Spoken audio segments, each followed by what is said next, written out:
ഇടുക്കിയിൽ ശക്തമായ മഴയിൽ വ്യാപകമായ നാശനഷ്ടമുണ്ടായി. പലയിടത്തും മണ്ണിടിച്ചിലും മലവെള്ളപ്പാച്ചിലും ഉണ്ടായി. കൂട്ടാറിൽ നിർത്തിയിട്ടിരുന്ന ഒരു ട്രാവലർ മലവെള്ളപ്പാച്ചിൽ ഒഴുകിപ്പോയി. നമുക്ക് ആ ദൃശ്യമൊന്ന് കാണാം.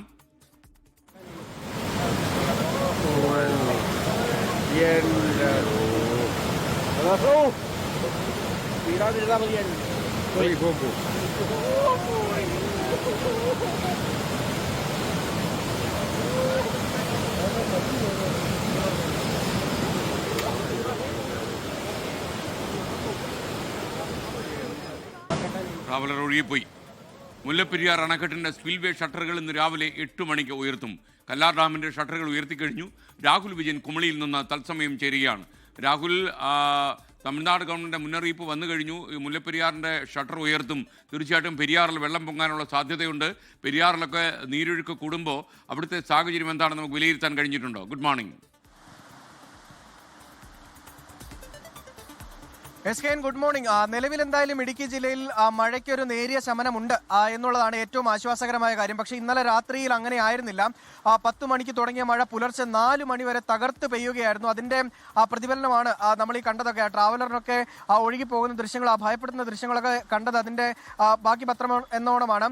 കൂട്ടാറിലാണ് നിർത്തിയിട്ടിരുന്ന, കൂട്ടാർ SBI ബാങ്കിന് മുമ്പിൽ നിർത്തിയിട്ടിരുന്ന ട്രാവലറാണ് മലവെള്ളപ്പാച്ചിൽ ഒഴുകിപ്പോയത്. ഒരു പാലമുണ്ട്. ആ പാലം കരകവിഞ്ഞൊഴുകിയതോടുകൂടി ആ പാലത്തിൽ നിന്ന് ആ വാഹനം താഴേക്ക് പോവുകയും ചെയ്തിട്ടുണ്ട് എന്നുള്ളതാണ് ഏറ്റവും പ്രധാനപ്പെട്ട കാര്യം. ഇനി മുല്ലപ്പെരിയാറിലേക്ക് വരികയാണെങ്കിൽ മുല്ലപ്പെരിയാറിലെ ജലനിരപ്പ് ക്രമാതീതമായാണ് ഉയർന്നത്. ഇന്നലെ രാവിലത്തെ കണക്ക് അനുസരിച്ച് 132.02 അടിയായിരുന്നു ജലനിരപ്പ്. പക്ഷേ ഇന്ന് പുലർച്ചെ 6 മണിയായി ആയപ്പോഴേക്കും 137.80 അടിയിലേക്ക് ജലനിരപ്പ് ഉയർന്നു. ഏകദേശം 6 അടിയിലധികം ജലനിരപ്പ് ഉയർന്നിട്ടുണ്ട് എന്നുള്ളതാണ് ഏറ്റവും പ്രധാനമായും പറയേണ്ടത്. ഇന്നലെ 44,000-ലധികം ഘനയടി വെള്ളം ഒരു സെക്കൻഡിൽ ഈ ഡാമിലേക്ക് ഒഴുകിയെത്തിയിരുന്നു. അതുകൊണ്ടാണ് ഇത്രയധികം ജലനിരപ്പ് ഉയരാൻ കാരണം. 142 നിലവിലത്തെ റൂൾ കർവ് പരിധി. ആ പരിധിയിലേക്ക് പെട്ടെന്ന് തന്നെ ജലനിരപ്പ് എത്താൻ സാധ്യത ഉള്ളതുകൊണ്ടാണ് തമിഴ്നാട് ഒരു മുന്നറിയിപ്പ് എന്ന പോലെ ഈ സ്പിൽവേ ഷട്ടറുകൾ തുറന്ന് 5000 ഘനയടി വെള്ളം പെരിയാറിലേക്ക് ഒഴുക്കാൻ തീരുമാനിച്ചിരിക്കുന്നത്. എന്തായാലും പെരിയാറിന്റെ തീരത്തുള്ളവർ ജാഗ്രത പാലിക്കണമെന്നുള്ള കൃത്യമായ നിർദ്ദേശം ജില്ലാ ഭരണകൂടം നൽകിയിട്ടുണ്ട്. ആശങ്കപ്പെടേണ്ട യാതൊരു സാഹചര്യവും നിലവിലില്ല. പെരിയാറിൽ വാണിംഗ് ലെവലിലല്ല ജലനിരപ്പ് ഉള്ളത്. അതുകൊണ്ട് തന്നെ മുല്ലപ്പെരിയാറിൽ നിന്ന് വെള്ളം എത്തിയാൽ പോലും കൂടുതൽ ജലനിരപ്പ് ഉയരില്ല, വീടുകളിലേക്ക് വെള്ളം കയറില്ല എന്നൊരു കണക്കുകൂട്ടലുണ്ട്. പക്ഷേ മഴ വീണ്ടും പെയ്താൽ അങ്ങനെ ആയിരിക്കില്ല കാര്യം. നിലവിലത്തെ ഒരു സാഹചര്യം അനുസരിച്ചാണ് ഈ കണക്കൂട്ടിലുള്ള ഇതൊക്കെയും എന്നുള്ളതാണ് ഏറ്റവും പ്രധാനപ്പെട്ട കാര്യം. അതുപോലെ തന്നെ കല്ലാർ ഡാമിന്റെ 4 ഷട്ടറുകളും തുറന്നു വെച്ചിരിക്കുകയാണ്. അതിശക്തമായിട്ടുള്ള മലവെള്ളപ്പാച്ചിലായിരുന്നു. കല്ലാർ ഡാം ഓരോ നിമിഷവും ജലനിരപ്പ് ഉയരുന്ന കാഴ്ച ഉണ്ടായി എന്നുള്ളതാണ് അവിടെ നിന്ന് മനസ്സിലാക്കാൻ കഴിയുന്ന. കല്ലാർ ഡാമിന്റെ ഷട്ടറുകളെല്ലാം തുറന്നിരിക്കുന്നു. നമ്മളിപ്പോൾ നിൽക്കുന്നത് കുമളിയിലാണ്. കുമളിയിൽ ഇന്നലെ അതിശക്തമായ മഴയിൽ ഈ തോടൊക്കെ കരകവിഞ്ഞൊഴുകുകയും ചെയ്തിരുന്നു. മാത്രമല്ല ഇവിടെ നിർത്തിയിട്ടിരുന്ന വാഹനങ്ങൾ അതുപോലെ തന്നെ എല്ലാം വെള്ളത്തിനടിയിലാകുന്ന അവസ്ഥയിലായിരുന്നു. നമ്മൾ ഈ കാണുന്ന പോലെ തന്നെ ഒരു ഓട്ടോയാണ്. ഈ ഓട്ടോയിലൊക്കെ ഈ കാണുന്ന പോലെ തന്നെ വെള്ളം ഈ ലെവലിൽ കയറി ഒഴുകി എന്നുള്ളതാണ് മനസ്സിലാക്കാൻ കഴിയുന്നത്. മാത്രമല്ല ഇവിടെ ആളുകൾ കുടുങ്ങിപ്പോകുന്ന അവസ്ഥയുണ്ടായിരുന്നു. നമ്മൾ ആദ്യമേ പറഞ്ഞ പോലെ തന്നെ ഈ വെള്ളം കയറിയതിന് ശേഷം ഇവിടെ ഒരു വീട് ഒറ്റപ്പെടുന്ന ഒരു അവസ്ഥയുണ്ടായിരുന്നു. 4 പേർ ആ വീട്ടിൽ കുടുങ്ങുന്ന അവസ്ഥയുണ്ടായിരുന്നു. ആ വീടാണ് നമ്മളിപ്പോൾ ഈ കാണുന്നത്. ഈ വീട്ടിലാണ് ഇവർ കുടുങ്ങുകയും ചെയ്തത്.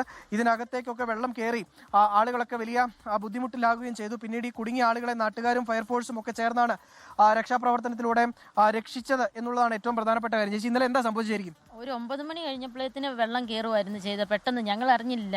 പെട്ടെന്ന് ഇങ്ങനെ കോള് വന്നപ്പോഴത്തേന് ഇറങ്ങി നോക്കിയ സമയം കൊണ്ട് വെള്ളം കയറി ഒന്നും ചെയ്യാൻ പറ്റില്ല. അത്യാവശ്യം എടുത്തെല്ലാം പൊക്കി വെച്ചു. എങ്കിലും പുറകെ പാമ്പ് കയറുന്നു. ഒപ്പം തന്നെ ഒന്നും ചെയ്യാൻ പറ്റില്ല. ഞങ്ങൾക്ക് കട്ടിലേ കയറേണ്ടി വന്നെങ്കിലും അതിനും വെള്ളമായി. പിള്ളേരും പേടിച്ചു. പിന്നെ ഫയർഫോഴ്സും നമ്മുടെ ദേവസ്യ ചേട്ടനൊക്കെ വന്നാണ്. അവരും പിള്ളേരും എല്ലാം വന്ന്. ഫയർഫോഴ്സ് വന്നിട്ട് ഒന്നും ചെയ്യാൻ പറ്റുന്നില്ലായിരുന്നു. ശരിക്കും പേടിച്ചു പോയോ? പാമ്പ് അതിൻ്റെ ഇടയ്ക്ക് നല്ലതായിട്ട് പേടിച്ചു. പിന്നെ ഈ വെള്ളത്തിന്റെ ഒഴുക്കവും അതെല്ലാം കണ്ടപ്പോൾ നല്ല പേടി വന്നു. അങ്ങനെയാണ്. അതായത് 2018 ലാണ് ഇതുപോലെ വെള്ളം കയറിയത് എന്നുള്ളതാണ് ഇവർ പറയുന്നത്. ചേട്ടാ, ഇന്നലെ വലിയ രീതിയിൽ വെള്ളം 2018 ചെറുതായിട്ടൊന്നും വെള്ളം കയറിയതുള്ളൂ. ഇത്രയും സംഭവിച്ചിട്ടില്ല. പക്ഷെ സംഭവിച്ചത് ശരിക്കും പറഞ്ഞാൽ ഈ ട്രിപ്പാണ് സംഭവിച്ചത്. കാരണം വീട്ടിലെ നാശനഷ്ടങ്ങളിലും ഫ്രിഡ്ജ്, വാഷിംഗ് മെഷീന്, പിന്നെ അതിൻ്റെ ഇടയ്ക്ക് പാമ്പ് കയറി. എൻ്റെ കുഞ്ഞു കുട്ടിയെ കൊണ്ട് രക്ഷപ്പെടാൻ പറ്റാത്ത അവസ്ഥയായപ്പോൾ കതക് തന്നെ അടഞ്ഞും പോയി.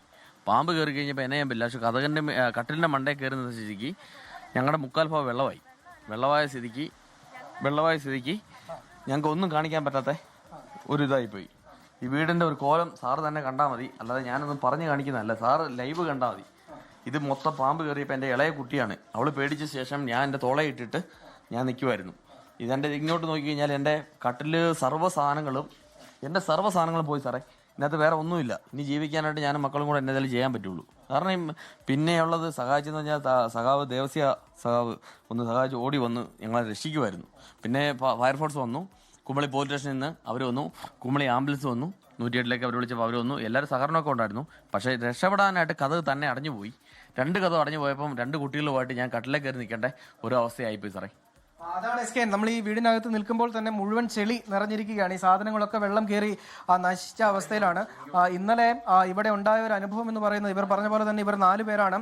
ഭാര്യയും ഭർത്താവും 2 കുട്ടികളുമാണ്. അവർ ഇതിൻ്റെ അകത്ത് കുടുങ്ങി പോവുകയായിരുന്നു. പിന്നീട് ഫയർഫോഴ്സും അതുപോലെ തന്നെ നാട്ടുകാരും ഇവിടുത്തെ രാഷ്ട്രീയ പ്രവർത്തകരും പൊതുപ്രവർത്തകരും ഒക്കെ എത്തി അവരെ രക്ഷപ്പെടുത്തുകയായിരുന്നു. ഇതൊക്കെ ഈ അടുക്കളയാണ്, അതുപോലെ തന്നെ കിടപ്പുമുറിയാണ്.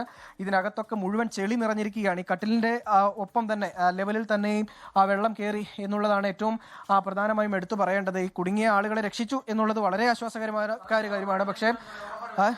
പക്ഷേ വലിയ തരത്തിൽ ഭയപ്പെടേണ്ട അല്ലെങ്കിൽ ഭയപ്പാടുണ്ടാക്കുന്ന ഒരു അവസ്ഥ ഉണ്ടായി എന്നുള്ളതാണ് ഏറ്റവും പ്രധാനപ്പെട്ട കാര്യം. ഈ തോടൊക്കെ കരകവിഞ്ഞൊഴുകിയത് ഇപ്പോൾ കാണുന്ന ഒരു ശാന്തതയല്ല ഇന്നലെ ഉണ്ടായിരുന്നത്.